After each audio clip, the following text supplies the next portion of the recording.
దేశం ధర్మం చాలా డేంజరస్ సిచ్యువేషన్లో ఉంది. మీకు కూడా అర్థమవుతుంది. అది చెప్పాల్సింది చేయాల్సింది మనం ఇంకా ఎంతో ఉంది. యూట్యూబ్ ఛానల్లో మాత్రమే ఏదో స్టూడియోలో కూర్చొని కెమెరా ముందు కూర్చొని చెప్తే సరిపోదు. మనం బయటకు పోయి కూడా చేయాల్సింది చాలా ఉంది.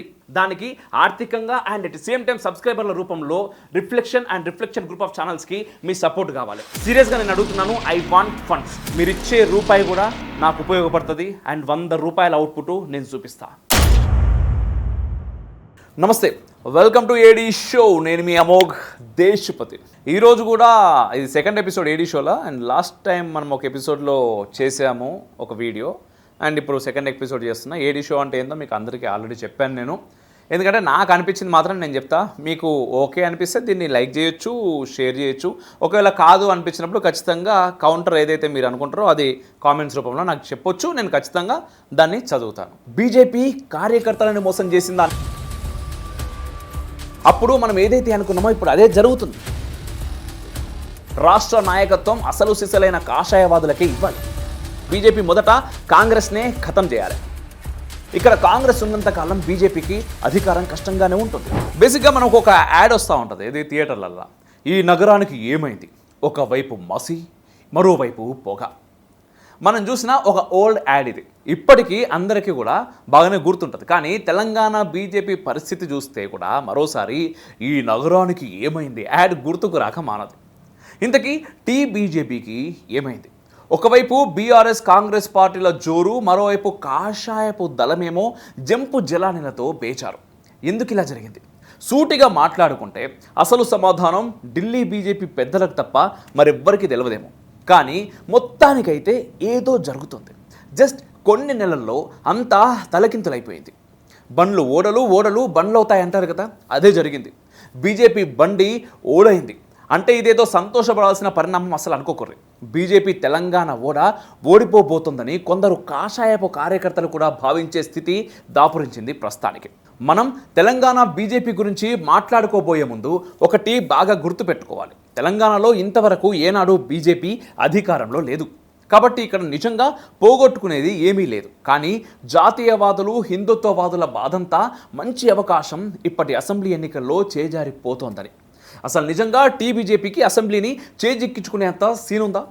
2018 ఎన్నికలే తీసుకుంటే కాషాయ దళం సీట్ల సంఖ్య 1. కేవలం రాజాసింగ్ మాత్రమే నేనే రాజు, నేనే మంత్రి, నేనే సిపాయి అనుకుంటూ చట్టసభల్లో కాలు మోపిండు.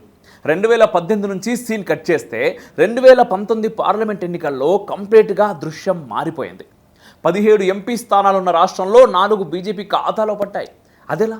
కేవలం 6-7 నెలల్లో ఈ అద్భుతం జరిగిపోయింది. ఎలా? ఏమీ జరగలేదలా. ఢిల్లీకి ఎంపీల్ని పంపే విషయంలో జనాలకు కమలంపై ఖచ్చితమైన నమ్మకం ఉంది. అసెంబ్లీకి ఎమ్మెల్యేని పంపడంలో మాత్రం వేరే క్యాలిక్యులేషన్స్ పనిచేస్తాయి. మోదీ, అమిత్ షా నివాసం ఉండే ఢిల్లీ నగరంలోనే ఈ తేడా మనం గుర్తించవచ్చు. ఢిల్లీ అసెంబ్లీకి ఆప్ నాయకుల్ని ఎన్నుకుంటారు. లోక్సభకు మాత్రం ఢిల్లీ ప్రాంతంలోని ఎంపీ స్థానాలన్నీ బీజేపీకి అందిస్తారు. సేమ్ ఓటర్స్ ఇలా ఎందుకు ప్రవర్తిస్తారు? అందుకు కారణం రాష్ట్ర స్థాయిలో బీజేపీకి తగినంత నిర్మాణం, నాయకత్వం లేకపోవడం. కమలం గుర్తు గుజరాత్, ఉత్తరప్రదేశ్, మధ్యప్రదేశ్, మహారాష్ట్ర వంటి రాష్ట్రాల్లో పూర్తి స్థాయిలో విచ్చుకొని ఉంటుంది. ఢిల్లీ, తెలంగాణ వంటి చోట్లలో సగం మాత్రమే వికసించి ఉంది. ఇక ఏపీ, కేరళ లాంటి ప్రాంతాల్లో పూర్తిగా ముడుచుకుపోయి ఉంటుంది. అదే ఇప్పుడు తెలంగాణలో జరుగుతున్న బీజేపీ గందరగోళానికి కారణం. 2019లో బీజేపీకి అనూహ్యంగా 4 ఎంపీ సీట్లు వచ్చేసరికి మీడియా దృష్టి, రాజకీయ నాయకుల దృష్టి ఇటువైపు పడింది. దాని ఫలితంగా హైప్ వచ్చేసింది. అందుకు తగ్గట్టే బండి సంజయ్ దూకుడుగా కల్వకుంట్ల కుటుంబాన్ని టార్గెట్ చేశారు. తిట్టిన తిట్టు తిట్టకుండా తిడుతూ వచ్చారు. ఇప్పటికీ బండి సంజయ్ కాకుండా మరో నేత ఎవరూ కూడా కేసీఆర్ పరివారాన్ని అంత ఘాటుగా విమర్శించలేదు. బీజేపీలోనే కాదు, కాంగ్రెస్లో కూడా ఎవ్వరూ కేసీఆర్ని, ఆయన కుటుంబాన్ని తీవ్రంగా టార్గెట్ చేయరు. రేవంత్ వీలైనంత దాడి చేసినప్పటికీ బండి సంజయ్ మాటలు కేసీఆర్, కేటీఆర్ కవితల్ని దారుణంగా ఇబ్బంది పెట్టేవి. దానివల్ల కూడా ఒక దశలో బీఆర్ఎస్కి బీజేపీ మాత్రమే ప్రత్యామ్నాయం అన్నట్టుగా తోచింది. కానీ అప్పుడే ఉన్నట్టుండి బొమ్మ కాస్త బరుసైంది. ఏకంగా బీఆర్ఎస్ ట్రబుల్ షూటర్ అని పేరున్న హరీష్ రావు సైతం బీజేపీ సెల్ఫ్ గోల్ వేసుకుందని, బండి సంజయ్ని అధ్యక్ష పదవి నుండి మార్చడం కరెక్ట్ కాదనే అభిప్రాయాన్ని TV9 ఎడిటర్స్ డిబేట్లో చెప్పాడు. బండి సంజయ్ని తెలంగాణ బీజేపీ అధ్యక్ష పదవి నుంచి ఎందుకు తొలగించారు? దీనికి నిర్దిష్టమైన సమాధానం ఎవ్వరి వద్ద లేదు. కానీ ఈటల రాజేందర్ వంటి వలసొచ్చిన నాయకులు గట్టిగా లాబియింగ్ చేస్తే బండిని పక్కన పెట్టారని దాదాపుగా రూఢి అయిపోయింది. ఆయన అధ్యక్షుడిగా ఉంటే కాంగ్రెస్ బీఆర్ఎస్ నాయకులు బీజేపీలోకి రారని ఢిల్లీ అధిష్టానాన్ని కన్విన్స్ చేయగలిగారు. మరి మోదీ అమిత్ షా మాత్రం ఏం చేయగలరు?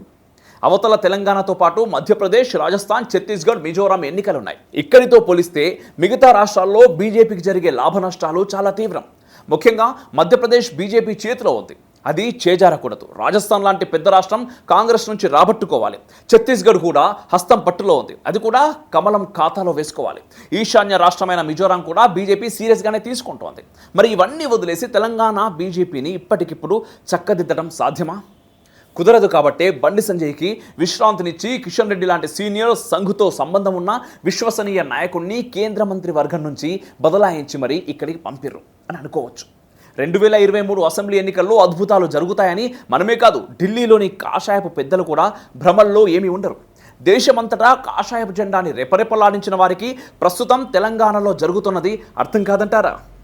అయినా కూడా ఈసారికి చేతులు కాలినట్టేనని ఆకులు పట్టుకునే ప్రయత్నాలు పైపైన చేస్తూ మధ్యప్రదేశ్, రాజస్థాన్, ఛత్తీస్గఢ్ల మీద దృష్టి పెడుతున్నారు.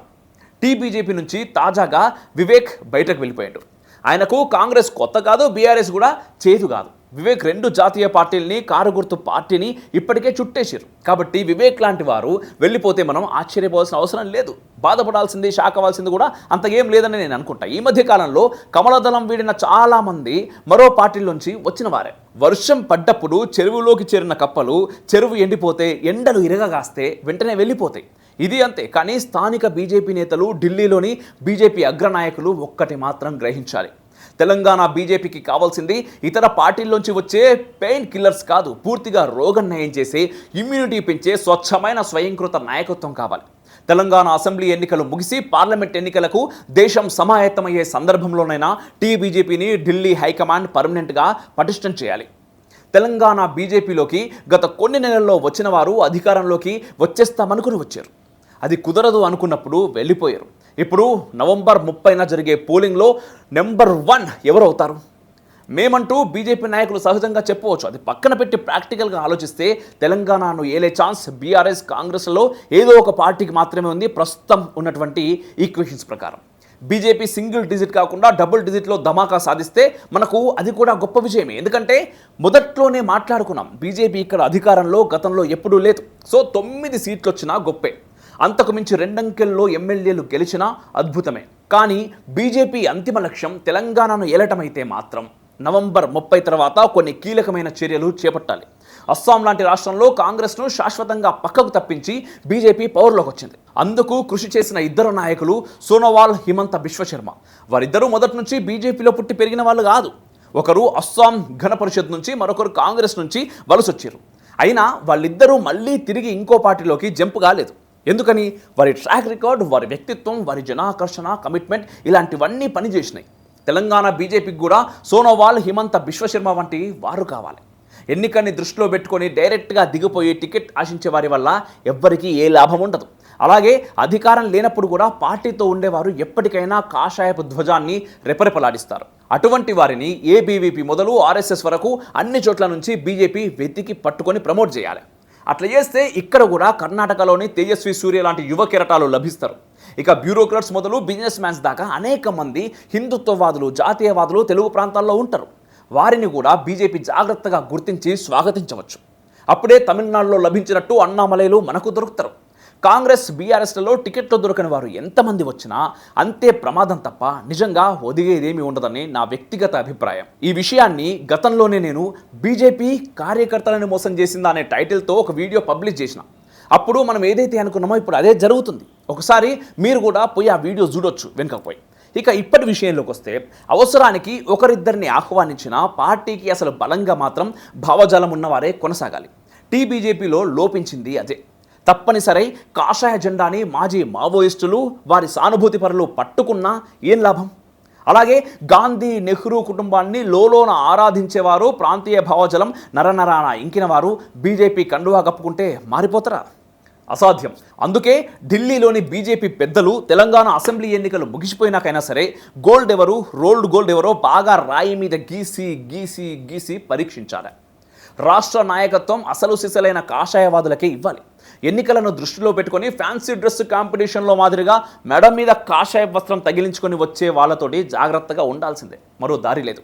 పసుపు బోర్డు, బీసీ ముఖ్యమంత్రి, కాళేశ్వరంలో లొసుగులు బీజేపీని గట్టెక్కించగలుగుతావా?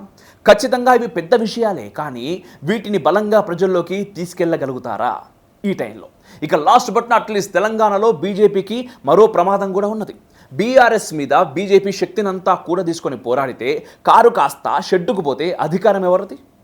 బీజేపీకి గ్రామాల్లో ఇంకా పటిష్టమైన నిర్మాణం, నాయకత్వం లేవు ప్రస్తుతానికి. కాబట్టి బీఆర్ఎస్ బలహీనపడితే అధికారం ఎగరేసుకుపోయేది కాంగ్రెస్. అది జరగటం జాతీయ స్థాయిలో జాతీయవాదులకి ఎంత మాత్రం క్షేమం కాదు.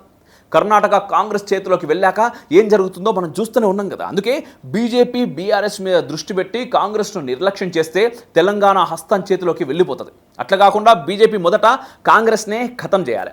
2024 పార్లమెంట్ ఎన్నికలు, ఆ తర్వాత మళ్ళీ 5 ఏళ్లకు వచ్చే తెలంగాణ అసెంబ్లీ ఎన్నికలు, అప్పటికైనా కాంగ్రెస్ని పూర్తిగా తుడిచిపెడితేనే బీజేపీకి గిట్టుబాటు అవుతుంది. తెలంగాణలో బీజేపీ వర్సెస్ బీఆర్ఎస్ అనే స్థితి ఎంత త్వరగా వస్తే అంత మేలు. ఇక్కడ కాంగ్రెస్ ఉన్నంతకాలం బీజేపీకి అధికారం కష్టంగానే ఉంటుంది. అందుకే బీజేపీ నేతలు, కార్యకర్తలు, మద్దతుదారులు, జాతీయవాదులు, హిందుత్వవాదులు అందరూ హస్తం పార్టీని ఒక చూపు చూడాలి. ఆ తర్వాతే బీఆర్ఎస్ వంతు. ఇదంతా ఇప్పటికిప్పుడు జరుగుతుందా అంటే చెప్పలేం.